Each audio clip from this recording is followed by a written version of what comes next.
আসসালামু আলাইকুম সবাইকে আরও একবার ওয়েলকাম জানাচ্ছি শাহিনুরস রেসিপিতে নতুন আরও একটি রান্নার রেসিপি দেখার জন্য। আজকে আমি আপনাদের সাথে শেয়ার করব একেবারে ভিন্ন রকম একটা রান্নার রেসিপি, সর্ষে দিয়ে মুরগির মাংস। রান্নাটা করার জন্য আমি এখানে নিয়েছি 1 কেজির একটু বেশি পরিমাণে মুরগির মাংস। এটাকে রেগুলার সাইজে কেটে ধুয়ে পরিষ্কার করে রেখেছি। আর এখানে নিয়েছি আমি সাদা সর্ষেটা, চাইলে কালোটাও ব্যবহার করতে পারেন। এটাকে সাদা সর্ষে, হলুদ সর্ষে যে নামে ডাকা হোক না কেন আমি এটা ব্যবহার করছি। তো এখানে যে যতটা আছে আমি পুরোটা ব্যবহার করব না, এখান থেকে 3 টেবিল চামচ নিয়ে তারপর সেটাকে বেটে নেব, আর একটা পাকা টমেটো সেটাও বেটে নেব।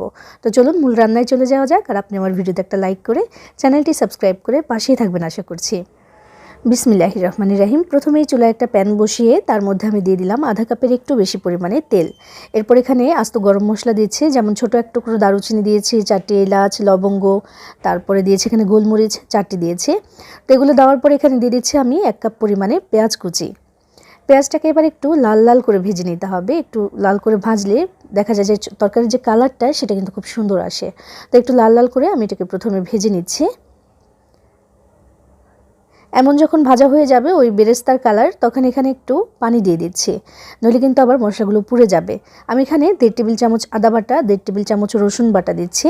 এরপর দিচ্ছি 1 চা চামচ করে লবণ, ধনিয়া গুঁড়া আর জিরার গুঁড়া, হলুদের গুঁড়াও 1 চা চামচ দিয়েছি, লাল মরিচের গুঁড়াটি দিয়েছি আমি এখানে 1.5 টেবিল চামচ দিয়ে এবার এই মশলাটাকে কষিয়ে নিতে হবে। আমি আমার 2টা চ্যানেলেই কিন্তু বেশিরভাগ সময় দেখা যায় বিভিন্ন ধরনের নাস্তা বা পিঠা এই ধরনের জিনিসগুলো একটু বেশি দেই। রান্নাবান্না আগে বেশি দিতাম, এখন কিন্তু অনেকটাই কম দেই রান্নাবান্না। তবে যখনই আমি রান্না করি আমি কিন্তু আপনাদেরকে সবসময় বলি যে রান্নায় মশলা যত ভালো করে কষানো হবে ততই বেশি টেস্ট হবে। আসলেই তাই। আর আজকের এই রান্নাটাতে কিন্তু মশলাটা একটু বেশিই কষানো হবে, মানে একটু কষিয়ে কষিয়ে আমি রান্নাটা করব। তো 2 মিনিটের মতো আমি এটাকে কষিয়ে নিয়েছি। তারপর এখানে বেটে রাখা সর্ষেটা দিয়ে দিচ্ছি। আর আমরা সবাই জানি সর্ষে কিন্তু বাটার পরে অনেকটাই বেড়ে যায়। আমি যে আস্ত সর্ষেটা দেখিয়েছিলাম আমি কিন্তু পুরোটা নিইনি, ওইখান থেকে 3 টেবিল চামচ নিয়ে সেটাকে বেটে নিয়েছি। যতটা সম্ভব হয়েছে পানিটা কম দিয়েছি। তো এখানে দেখেন অনেকটাই কিন্তু হয়ে গেছে, সেটা আমি এখানে দিয়ে দিলাম, দিয়ে আবারও কষিয়ে নেব। আবারও প্রায় 3 থেকে 4 মিনিটের মতো সময় নিয়ে আমি এটাকে কষাবো, একদম শুকিয়ে ফেলা পর্যন্ত কষিয়ে নিচ্ছি। প্রথমে কালারটা মাশাআল্লাহ দেখেন শুরু থেকেই কিন্তু খুব সুন্দর হচ্ছে। তো এই যে এমন পর্যায়ে চলে এসেছে, বেশ খানিকটা শুকিয়ে গেছে। এবার দিচ্ছি আমি টমেটো বাটা। আমি একটা টমেটো বাটি নিয়ে আসলে ব্লেন্ড করে নিয়েছিলাম, তো সেটা আমি এখানে দিলাম। পাকা টমেটো, বড় সাইজের একটা টমেটো নিয়েছিলাম, সেটা আমি এখানে দিয়ে দিলাম। পিউরি করে দিয়েছি, চাইলে ছোট করে কেটেও দিতে পারেন, গলেই যাবে। তবুও আমি এটাকে একটু বেটে বা ব্লেন্ড করে তারপর দিয়ে দিলাম। আবারও কষিয়ে নিলাম একদম তেলটা ছেড়ে দেওয়া পর্যন্ত। আপাতত তেলটা কিন্তু ছেড়ে দিয়েছে। আর এবার এখানে মুরগির মাংসটা দিয়ে দিতে হবে। দেখেন পানি বলতে কিন্তু তেমন কিছুই নেই। মশলাটা একদম ভাজা ভাজা করতে করতে আমি আঠালো টাইপের করে ফেলেছি। এটা কিন্তু বেশ ভালো লাগে খেতে। আর এই তরকারিটায় যে গ্রেভিটা হয় সেটাই কিন্তু মেইন আকর্ষণ, মানে ওইটাই বেশি ভালো লাগে আমার কাছে। তো আমি এখানে এবার দিয়ে দিচ্ছি আমাদের ধুয়ে রাখা চিকেনটা। এটাকে আমি রেগুলার সাইজেই কেটে নিয়েছি। চিকেনটা দিয়ে আবারও শুরু হলো কষানোরই পালা। তো এবার আমি মিশিয়ে দিচ্ছি প্রথমে একসাথে।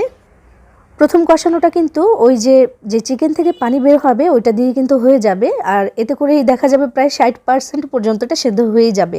আর চিকেন থেকে কিন্তু এখন পানি ছাড়তে শুরু করবে। আমি একটু নাড়াচাড়া করে দিয়েছি। অবশ্যই ঢেকে রাখতে হবে কিছুক্ষণের জন্য, এতে করে কিন্তু পানিটা পুরোপুরিভাবে বের হবে। তবে ততক্ষণে যেন আবার পোড়া লেগে না যায়, তাই আমি সামান্য একটু পানি দিয়ে দিচ্ছি, একেবারেই সামান্য। দেখেন এইটুকু পানি দিয়ে আমি এটাকে ঢাকনা দিয়ে ঢেকে দেবো প্রায় 10 মিনিটের জন্য। আর চুলাটা একটু কমিয়ে রাখবো যেন চিকেন থেকে পানিটা বের হতে পারে, এবং ওই পানিটা দিয়ে কিন্তু চিকেনটা সেদ্ধ হতে থাকবে।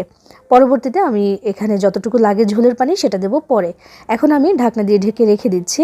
চুলাটা একটু কমিয়ে রাখবো এবং কয়েকবার করে একটু নাড়াচাড়া করে দেবো। প্রায় 10 মিনিট পরে আমি ঢাকনাটা তুলে নিলাম এবং অনেকটাই পানি বের হয়েছে, সেটা দেখতে পাচ্ছেন। এবার আমি আর ঢাকনা দিয়ে ঢাকছি না, এটাকে এই অবস্থাতে রেখেই কিন্তু নাড়াচাড়া করে কষিয়ে নেব। আর এবার কিন্তু আরও একবার এটাকে একদম শুকিয়ে ফেলবো, তাতে করে কালারটাও কিন্তু আরও সুন্দর হবে, আরও একটু গাঢ় হবে বা ডিপ হবে।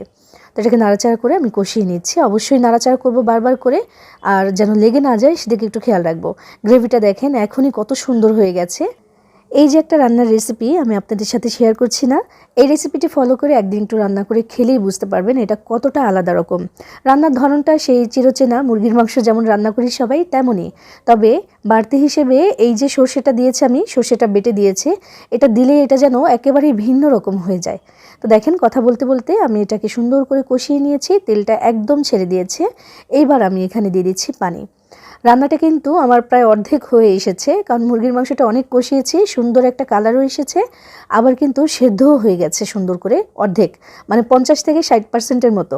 এবার এখানে আমি পানি দিয়ে দিলাম 3 কাপ পরিমাণে। এই পানিটা দিয়ে কিন্তু সুন্দরভাবে মুরগির মাংসটা সেদ্ধ হয়ে যাবে, আর যে গ্রেভিটা আমি চাইছি সেটাও রাখতে পারবো।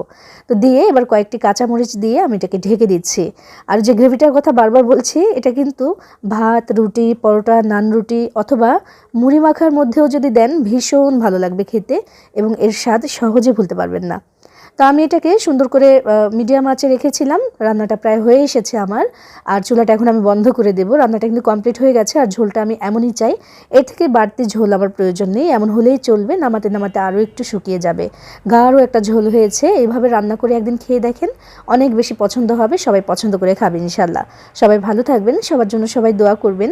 আল্লাহ হাফেজ।